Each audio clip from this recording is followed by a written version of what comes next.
ایک ہے رسول کریم صلی اللہ علیہ وسلم کو ایذا اور تکلیف دینا، اور ایک ہے عام مومنین کو ایذا اور تکلیف دینا. ان دونوں میں فرق ہے.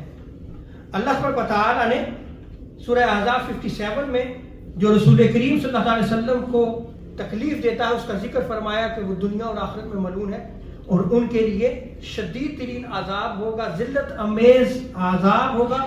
یہ وہی عذاب ہے جو کفار اور مشرکین کے لیے.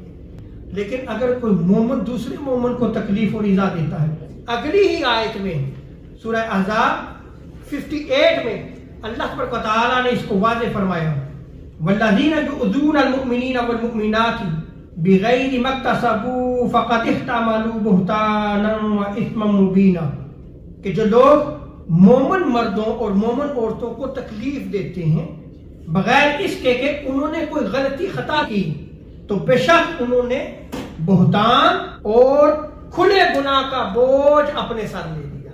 یعنی اگر کوئی بندہ عام بندہ مومن کو یا عام عورت کو تکلیف دیتا ہے تو یہ فسق ہے، یہ گناہ ہے، کھلا گناہ ہے، گناہ کبیرہ ہے.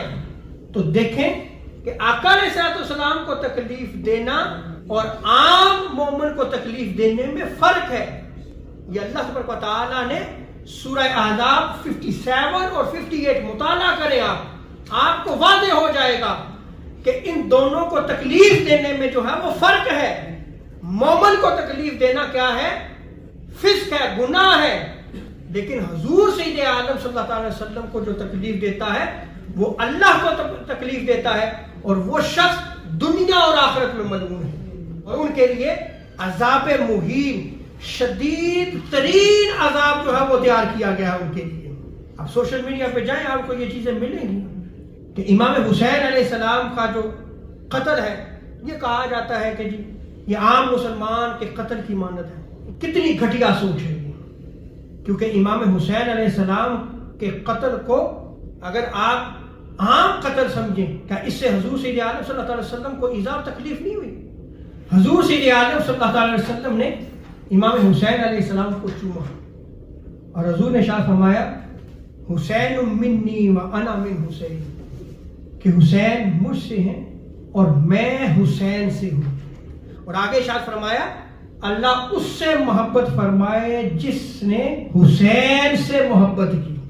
تو آپ یہ دیکھیں کہ جو کربلا میں جو کچھ ہوا، اس میدان کربلا میں عزت رسول کے ساتھ جو ظلم و ستم کا بازار گرم کیا گیا، کیا اس سے حضور علیہ السلام کو ایذا اور تکلیف نہیں ہوئی؟